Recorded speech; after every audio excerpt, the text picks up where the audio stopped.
I thought I was doomed. But a miraculous thing happened, General. I could breathe. It must have been the helmet that was jammed onto my head. It was a strange and remarkable thing. Some might almost say beyond belief. A narrow-minded fool may indeed, General. But of course, you are no Durak. But even as I sank towards the floor of that lost ocean, about to take me to darker, stranger territory than ever before. And it happened like this.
Let me see if I have this correctly. After narrowly failing to apprehend the mad missing explorer Toll and recapture my atomic bomb in your giant snowball, you fell through thin ice and sank to the bottom of a subterranean ocean, discovering along the way that the mind control helmet you had accidentally wedged onto your head enabled you to breathe underwater and resume your pursuit across the seabed. General, you seem perplexed. Perplexed? Perplexed is that the keys to my house are not where I left them. Perplexed is the fact my dog will not eat cheese like other dogs. No, Ivan Ivanovich, I am not perplexed.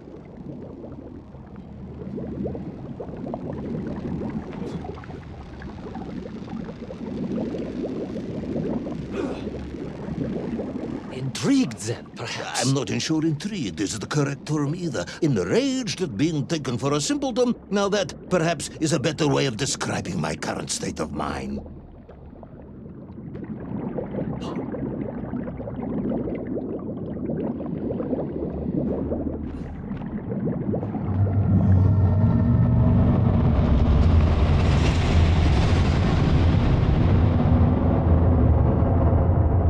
That is unfortunate, General. Once again, Comrade Privalov, I must correct you. Unfortunate is losing one's car in a snowstorm. Unfortunate is booking opera tickets on your wife's birthday and getting the date wrong. Oh, was she furious? That is not the issue!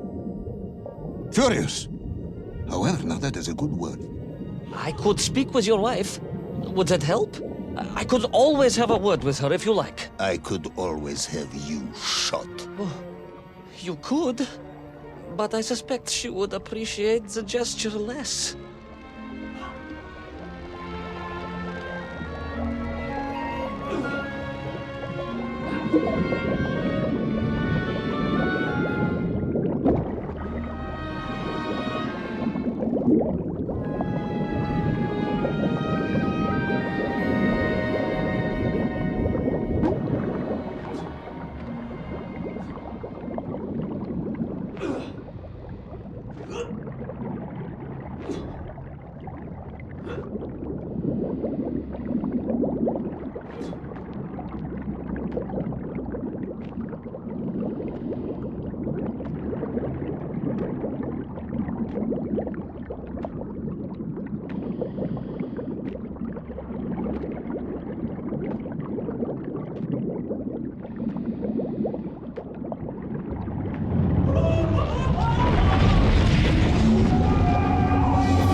A vast monster of the sea.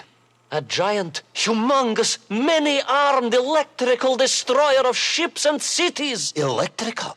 Electricity flowed along its horrible body, sparking and stunning all it touched, flowing like deadly rivers along its awful tentacles.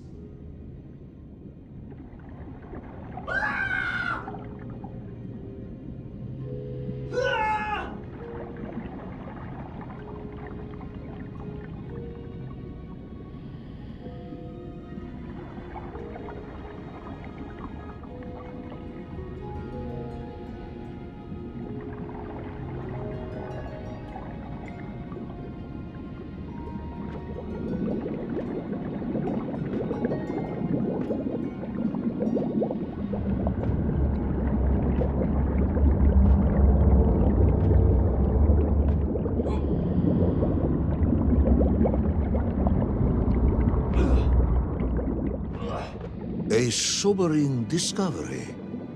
Are you suggesting that the vessel simply wandered off course and sank here? That seems unlikely even by your standards. No, General, I only wished that were true. The mighty ship showed terrible scars, signs of having been grappled and torn asunder by some huge and terrible adversary. That is indeed strange and curious. I am troubled by this discovery. Might you almost be perplexed, perhaps? Don't push your luck.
I was stationed at Sydney Ostrif some years ago.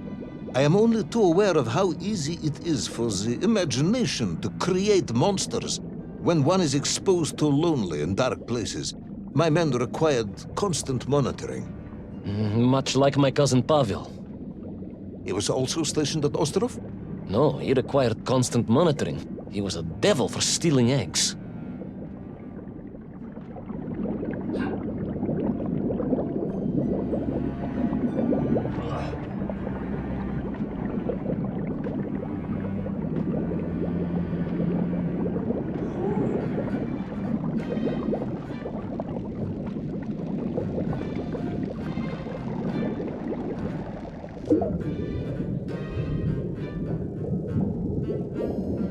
I was referring to the fear that something is lurking in the darkness. Something strange, brutish, and ill-intentioned.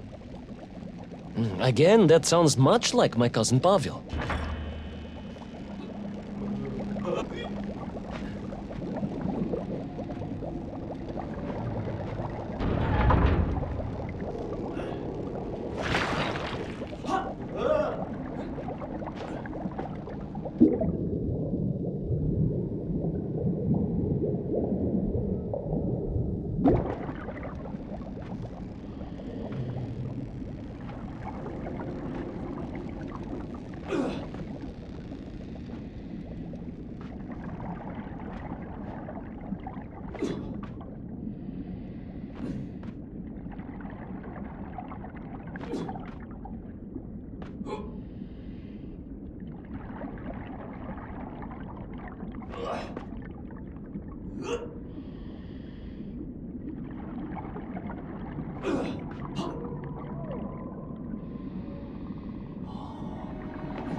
haunted. There was no doubt about it, and escape was all I could think about. Naturally.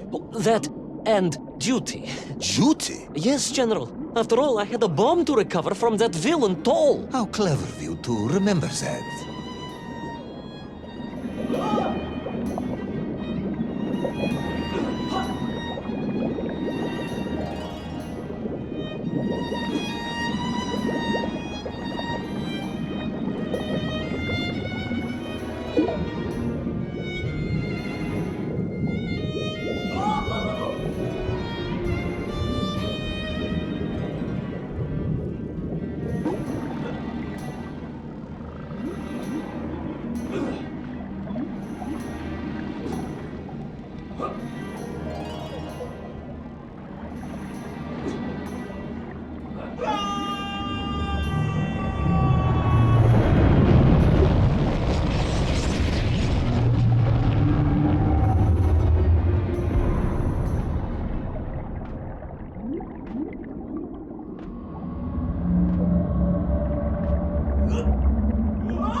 But first, there was the issue of escape.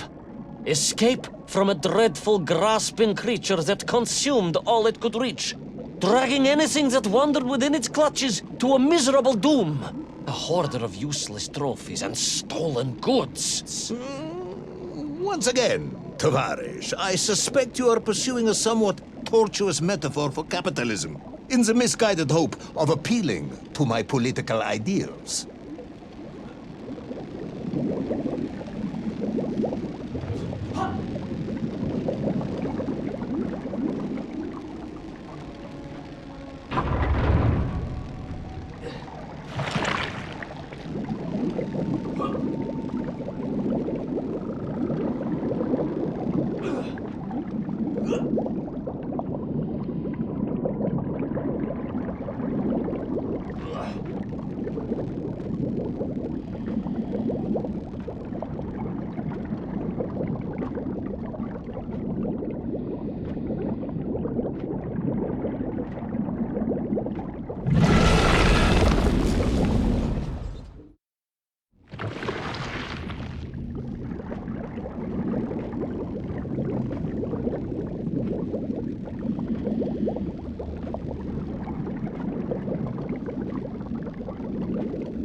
I was like a mouse, General. A little mouse being toyed with by a terrible cat.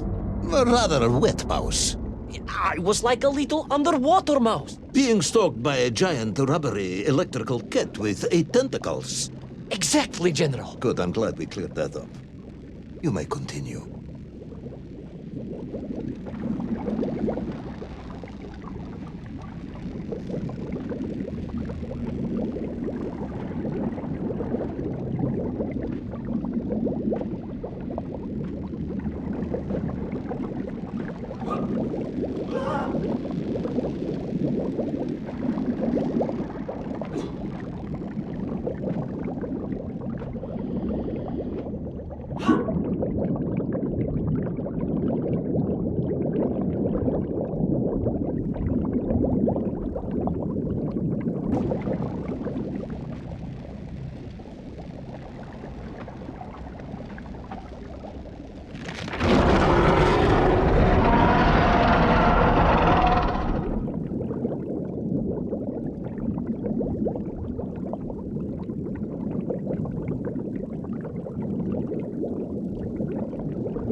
Submarines. You didn't mention submarines before. Didn't I? Why? No, Naverne, General, of course. Submarines, millions of them. Several, at least.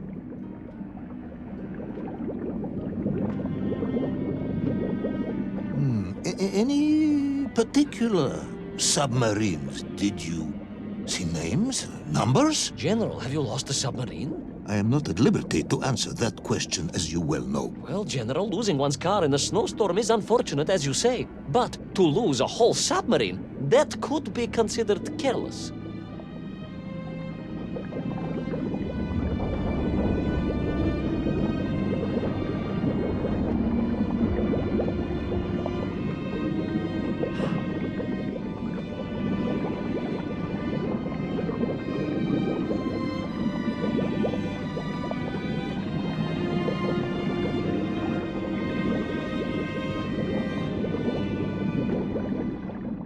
And you are certain it was M. de Veschi Pidishat. Well, that was painted on the hull, so I can only assume so. I think I know where this dismal story is going next. You somehow miraculously brought the remaining closed cycle engine online, flooded the torpedo tubes, dispatched the Kraken with one shot, and triumphantly surfaced. No, General, that is not what happened at all. I did indeed make my way to the torpedo tubes, but for a very different purpose. After all, history has taught us that atomic power is not to be toyed with. Much like tired, impatient generals, perhaps. Particularly the perplexed ones. Indeed, General. Or like dogs that will eat no cheese.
Will our determined yet disorientated hero end his days as socialist sushi?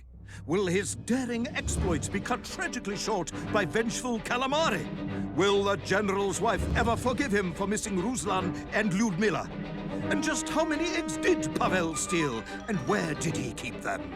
All of these questions and more may or may not be answered in the next exciting episode of Little Orpheus!